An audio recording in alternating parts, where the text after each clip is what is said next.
तो आज हम देखते हैं सेक्शन 309 CRPC 346 BNSS कार्यवाही को मुलतवी या स्थगित करने की शक्ति।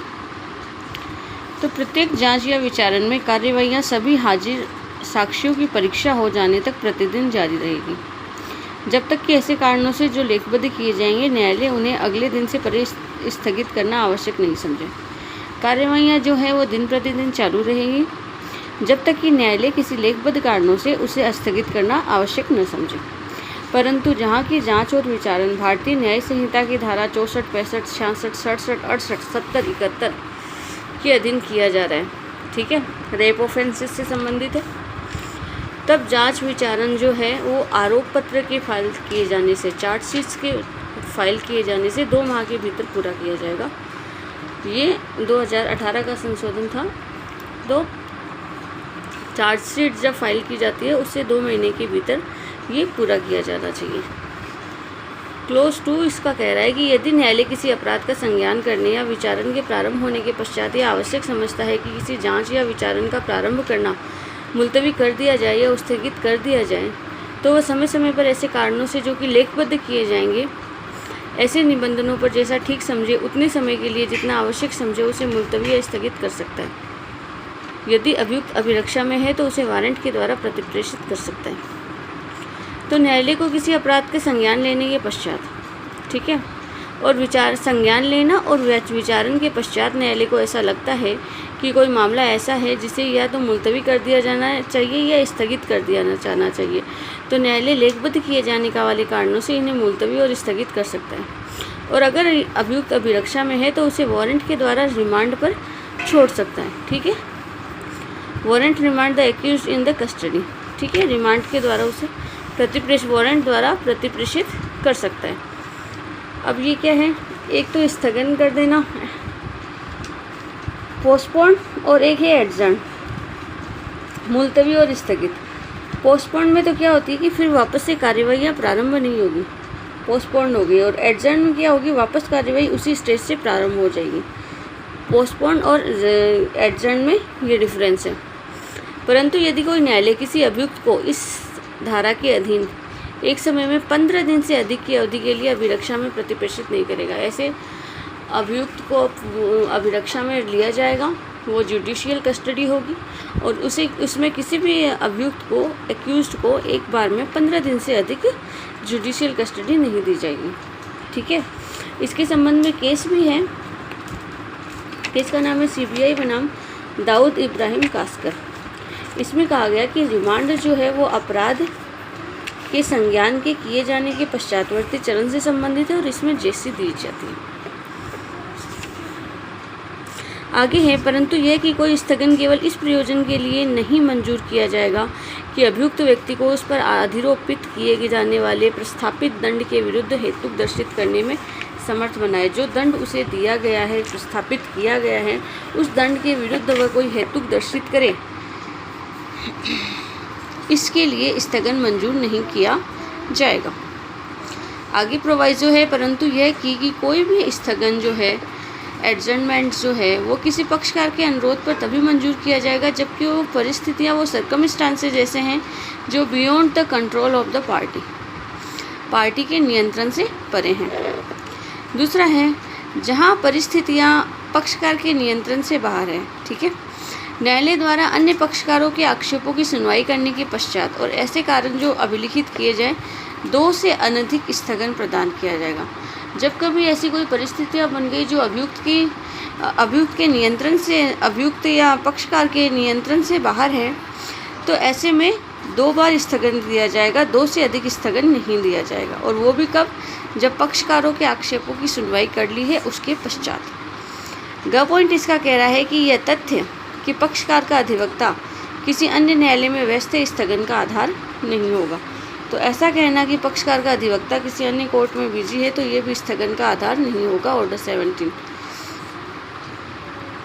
घ इसमें कह रहा है कि जहां साक्षी न्यायालय में हाजिर है किंतु पक्षकार या उसका अधिवक्ता हाजिर नहीं है, या पक्षकार या उसका अधिवक्ता तो हाजिर है लेकिन साक्षी हाजिर नहीं है, ठीक है, लेकिन साक्षी वो परीक्षा या प्रतिपरीक्षा करने के लिए तैयार नहीं है, तो वह न्यायालय यदि ठीक समझे तो साक्षी का कथन अभिलिखित कर सकेगा और ऐसे आदेश पारित कर सकेगा जो यथास्थिति उसे मुख्य परीक्षा या प्रति परीक्षा से छूट देने के लिए ठीक समझे। अगर न्यायालय को लगता है कि हाँ ठीक है, साक्षी अभी परीक्षा करवाने के लिए तैयार नहीं है, तो साक्षी को छूट दी जा सकती है। न्यायालय दे सकता है छूट साक्षी को अगर वह ठीक समझता है तो। इसका स्पष्टीकरण कह रहा है कि यदि संदेह करने के लिए पर्याप्त साक्ष्य प्राप्त कर लिए हैं और हो सकता है कि अभियुक्त ने अपराध किया है और ये संभाव्य प्रतीत होता है कि प्रतिप्रश्न करने पर अतिरिक्त साक्ष्य प्राप्त किया जा सकता है, तो रिमांड जो है वो एक उचित कारण होगा। अभियुक्त का रिमांड जो है वो यहाँ पर एक उचित कारण होगा।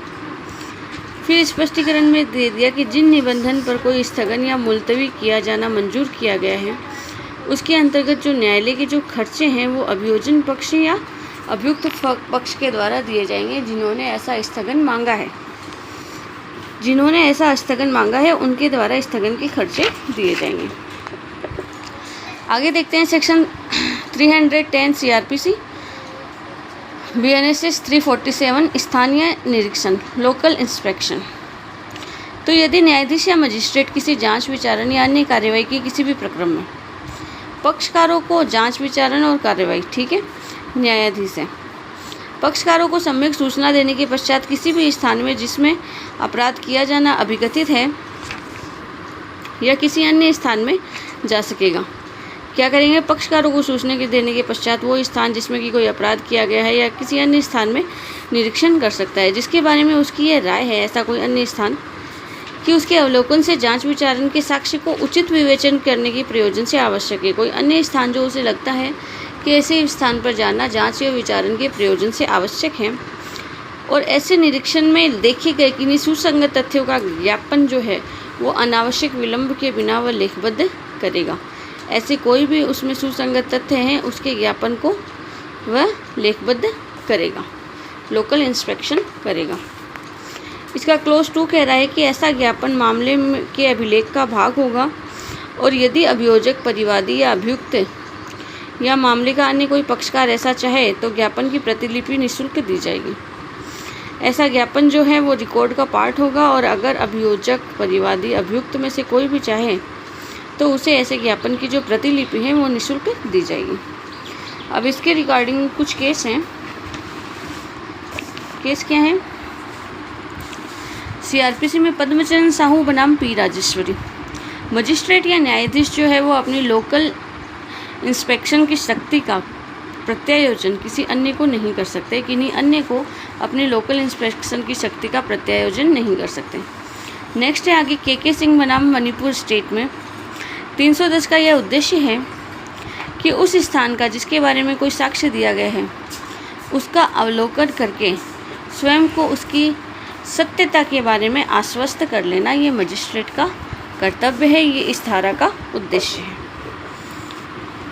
आगे हम देखते हैं section 311 CRPC BNSS 348 CPC order 16 rule 14 आवश्यक साक्षी को समन करने या उपस्थित व्यक्ति की परीक्षा करने की शक्ति।